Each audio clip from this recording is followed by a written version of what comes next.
Today I want to talk to you about regenerative development and how we're transforming Costa Rica into a model country. We need to change the course our planet is heading towards. We're going towards a collapse, and we know how to revert this process. Before I go in, I want you to think on these three questions. Are you prepared to live in the future? How do you imagine that future? And do you believe or do you not believe that we're in a planetary collapse? Nature. We evolved depending on nature. Humanity depended on nature until 300-400 years ago, when we thought we owned nature and we could turn it into whatever we needed it to be to satisfy our own needs. Nature has given us lots and lots of warnings. Extreme heat, flooding, hurricanes. We haven't really paid attention to it. Nature is giving us another chance and put something that we cannot even see, but that put all of humanity on its knees and told us, take a year, 2 years to think about what you're doing, to see if you change course. So we can either cross that bridge again and go back to live in harmony with nature, or we can jump back, walk back to the old system, bounce back, bring the economy back, which is what actually got us in this situation in the first place. So in order to be able to move forward, to be one with nature again, that's where regenerative development comes in. It's beyond sustainable development. We have technology. The fourth industrial revolution is with us. I think technology is fundamental and it will help us, but it's not the whole solution. We cannot expect to solve our current challenges only through technology. We need a change in our behavior, in our consciousness, starting by recognizing that we didn't inherit this planet. We borrowed it from our children, from those next generations. Those next generations that were in the original definition of sustainable development. 34 years ago, we have to leave future generations the same conditions that we inherited. These future generations are really mad at us.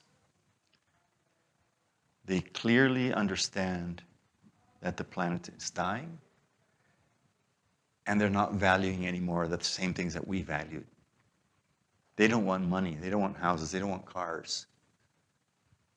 But we need to work with them to make the changes that are required. The Earth Charter is a valuable instrument, and it clearly tells us that it is now when humanity has to decide if it wants to keep on living in this planet. And if that's our decision, we need to act towards that goal. It is fundamental to understand where we are right now at the planetary level. And the planetary boundaries approach, developed by the Stockholm Resilience Center, has clearly identified the 9 major changes that have moved the planet from the Holocene, a very stable geological time in our evolution, the evolution of the planet, into the Anthropocene, where we humans are the main cause of the planetary changes that we're observing. Many people might not know that biodiversity loss is in high risk of getting us humans out of the planet. The planetary boundaries define the safe operating space for us, for humanity.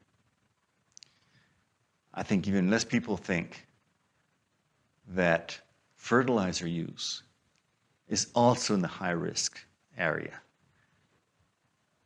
And we could reverse most of the planetary collapse just by changing the way we produce food, by getting rid of fertilizers. And we don't need them anymore. I'll go into that very soon. Land use change and climate change come very quickly afterwards. These are all exponential changes. And actually, Dr. Rostrom, just a few days ago, gave a preview of the next iteration of the planetary boundaries, where ocean acidification and fresh water are also now beyond the sustainability threshold. So, if we understand that agriculture is responsible for 80% of global changes, only 30% of climate change, but 30% of global changes are due to the way we produce our food. So we must focus on changing those processes. Biodiversity loss is obvious. It's all over the media. But it's not about polar bears or panda bears. It's about life on the planet. And that complexity of life is what actually allows the planet to survive and the ecosystems to provide us with services. 10 years ago, now 11 years ago, in Nagoya, in Japan, we came together and identified 20 targets to allow us to stop biodiversity loss. Last year, after 10 years of that strategic framework for biodiversity, we found out that none of the countries, 193 countries that signed, were even close to implementing all of the 20 targets. We're not acting. In terms of climate change, the UN system already told us that we had to make the fundamental changes by 2020. A year with COVID, a year where the economy stood still for several months, and we still kept on breaking the records.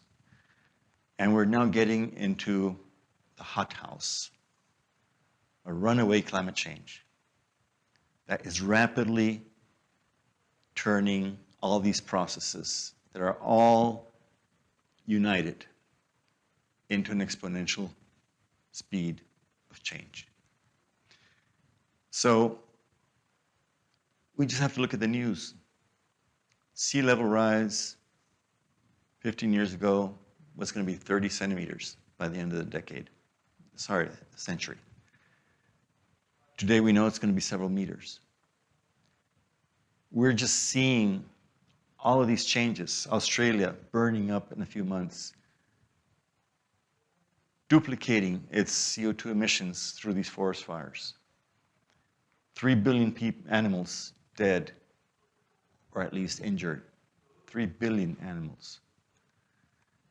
Today, Siberia is burning. We saw 50 degrees centigrade in Canada. Yes, humans were in peril, and there were towns burnt. But billions of animals lost their life. They don't have air conditioning where to go to. The same week, in southern Brazil, birds froze in their environment, seeing temperatures of minus 15 degrees centigrade that had never been seen before. We don't know how many millions of animals died there. Europe, flooded. It's these terror scenes. At the same time, China is flooded. So we're going into these extreme effects that were predicted 30 years ago by the climate scientists. We don't have a crystal ball to look into the future. But if we look at the scenarios, and some of them are telling us that humanity could start its extinction process by 2026, I'd rather use that as a metric, as a goal, which will make us react a lot quicker than to think that we still have 100 years to stop this destruction. There are many other issues that don't even come up in the discussions. Soil degradation. In my region, Central America, 200 tons of topsoil go into the rivers and into the ocean every single year. That's about 20 dump trucks loaded and dumping them in the rivers. COVID is not an unexpected disease. And the pandemics report that came out last year tells us clearly that there are over 800,000 new viruses that could hop onto humanity if we keep on destroying the biodiversity. And the most important thing is we have all the science. We don't need more science to understand what's going wrong. Every day, every year, we produce so much data, information, and knowledge, but we've forgotten a very important key issue, which is transforming all of this into wisdom. Everything is too fast. So we need to slow down and think of all of this that's happening. But that forces us to move away from the reductionist approach of current science, of current peer-reviewed journals, of the current structure of universities, of the current structure of our institutional setting, where a Ministry of Environment is an enemy of a Ministry of Agriculture. We need to move to holistic approaches. So this wisdom brings the collection of information and knowledge into a holistic, transdisciplinary approach. And that is our future. We also need to ask if our aspirations are correct. I've heard a lot over the last years about Singapore as the model city everybody has to follow. Singapore's footprint, ecological footprint, is 10,000% higher than its biocapacity. It would be a disaster if other cities copied that pattern. So let's think about the real consequences of our strategies for development. How do we actually look at the few countries that still have a higher biocapacity and that are among the poorest countries versus the more developed countries with more conditions for life, human life, the way we conceive human life at a tremendously high footprint.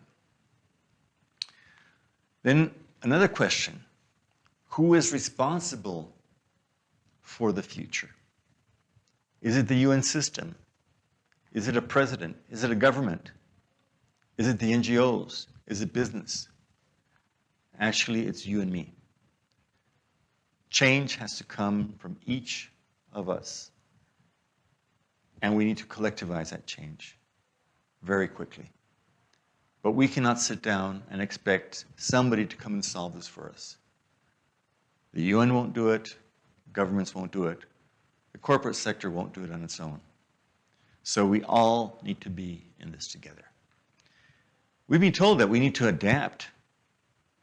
We need to learn how to live in a planet that's in collapse.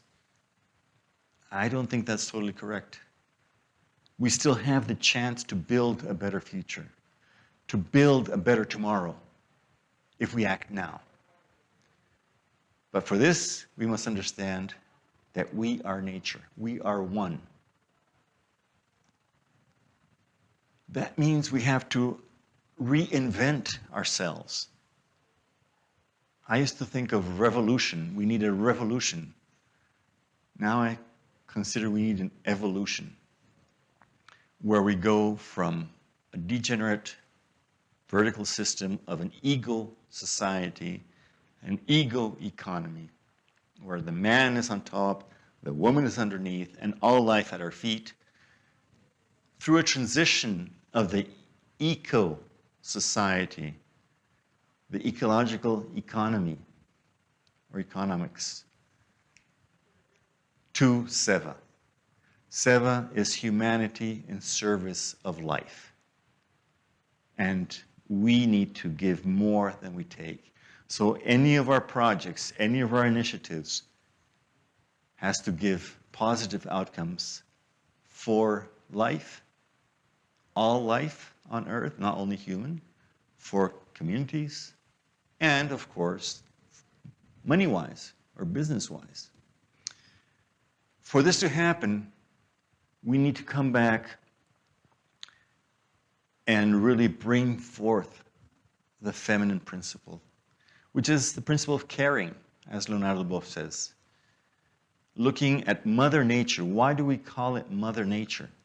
That nurturing process that keeps us all going, caring for others, caring for the world, and not only caring for ourselves, moving away from the ego person to the us. So regenerative development is simply understanding that life is the basis for everything. Ecosystems have to function to provide us services. Today, in 3/4 of the planet, on the land surface, ecosystems are not providing the services to keep humanity alive. The biodiversity levels are so low that ecosystems don't function anymore. So biodiversity has to be rebuilt. And we have to allow nature to rebuild itself. We gave nature a few months vacation last year, in 2020. What did nature do? It showed us that it's resilient and that's willing to cooperate with us. It cleaned the airs, it cleaned the oceans, animals popped up all over the place. So nature is still there and it's willing to cooperate with us. But this means we have to find a new harmonic relationship with nature, where we are part of nature, and we need to measure development with other indicators that are not GDP, which never really measure development at all. We have solutions. Ratan Lal published already last year that we could reverse CO2 levels in the atmosphere throughout this century. We could bring our atmosphere to pre-industrial conditions just by changing the way we produce cattle, not getting rid of cattle, changing the way we produce it, changing our agriculture to regenerative, and working with biomass, with biodiversity, with forests, with wetlands, with seagrasses. So we're on time to revert climate change. Cattle, the cattle ecosystem, not the cows isolated, but the whole ecosystem is one of the most efficient ecosystems for capturing carbon from the sky and putting it beneath our feet. The root system buries that carbon 2 to 3 meters underground, away from fires. So, as my friend Alan Savory says, it's not the cow, it's the how.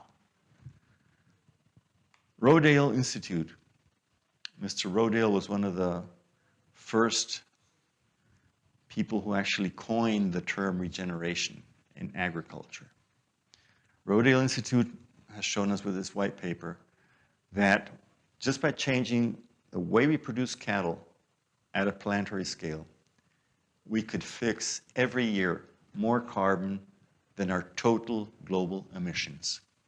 If we add regenerative ag to that, we can reverse climate change and planetary collapse over the next few decades, maybe even 3 decades, maybe before 2050, we're back to normal. Now, even if we think 30 years is too long, but what about if in 5 or 10 years, we could already be at 400 parts per million, instead of being afraid to get to 450 with our current strategies to put electric cars instead of gas cars. So we have the solutions. We need to scale them up. We need to demonstrate that there are better solutions, that they provide benefits for nature, benefits for humans, and benefits for the economy. So, do you want to be part of that new normal? Do you want to bounce back into that economic disaster that has led us to where we are? Or do you want to help co-create that future? Buck Fuller said, if you want to change a system, don't fight it. Make a new one that will make the old one obsolete. So we decided to use Costa Rica as a roadmap for regeneration, which other nations can follow.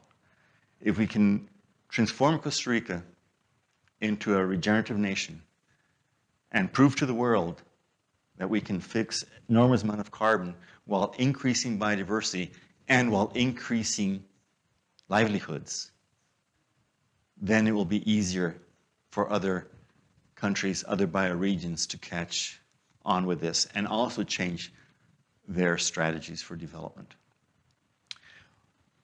We have already demonstrated that we can convert this degraded soil into abundance.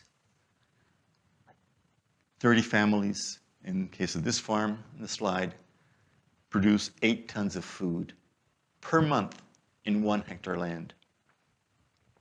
This has increased their capacity, their cooperative spirit. They have not needed psychological assistance that was extremely needed during COVID, the peak COVID crisis. But we're also converting this degraded soil into abundant biodiversity. Within a few months, we had close to 80 new species of insects that hadn't been there before we started. And I'm sure as we go along, we'll have more and more insects, not only species, but populations coming back.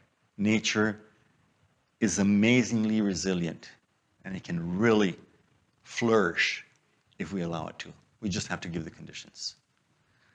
This creates opportunities for learning for all generations. It creates hope. Children are now smiling because they understand that they can build their future. They don't have to wait for somebody to come and solve their problems. It's in their hands.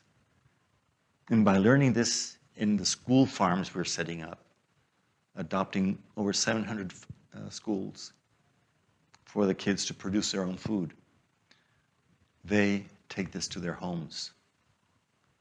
They're understanding how to live with insects. We have iguanas, we have monkeys that come and share this food with us. This needs education. And the University of International Cooperation, we have been pioneering in new programs. We launched the first global certificate already 2 years ago on regenerative entrepreneurship. We teach project management with a focus on regeneration. We have a program of first responders for nature regeneration, where we put students in degraded lands to regenerate it and live that experience. And then they can go and regenerate any other places. But now we have gotten into a tremendous, very powerful alliance with Ubiquity University, with Green Project Management, which we've been working with for many years, and many other partners. Kate Rayworth from Donut Economics, Blue Marble, John Fullerton with Regenerative Economics. All of these partners are coming together so we can have a whole army of first responders for regeneration that can go around the planet. And this is linked to bioregions, to the Regenerative Communities Network, for example, that we set up in 2018 with the support of Capital Institute to allow bioregions that are doing regeneration to receive students, to co-create solutions with other bioregions, and to show that regeneration is possible and that it can be very quick. This means we need to move away from the traditional academia. We need, instead of thinking of degrees hanging on the wall, we are developing individual programs where students define their curriculum based on what they want to achieve during and after the studies. We're using 7 Vortex to guide students with core courses and selective elective courses. And every student can have a totally different profile according to what that professional wants to do at the global scale. So the last sentence in the Earth Charter talks about celebration of life. And I want my youngest son, who's 9 years old, to be able to thank me in 10 years for having tried to save a world for him. I wish and I hope, I'm confident, he'll be able to thank us for having achieved a better world and regenerated this planet and given youth hope again for a better future. I just don't want him to come and say, "Dad, what were you thinking of when you just kept on destroying our future life?" So the big question is, will we act on time? We still have time, but we're running short. We need to act now. So let's get into action. Let's get into regenerative action. And let's all collaborate in powerful networks to make this happen.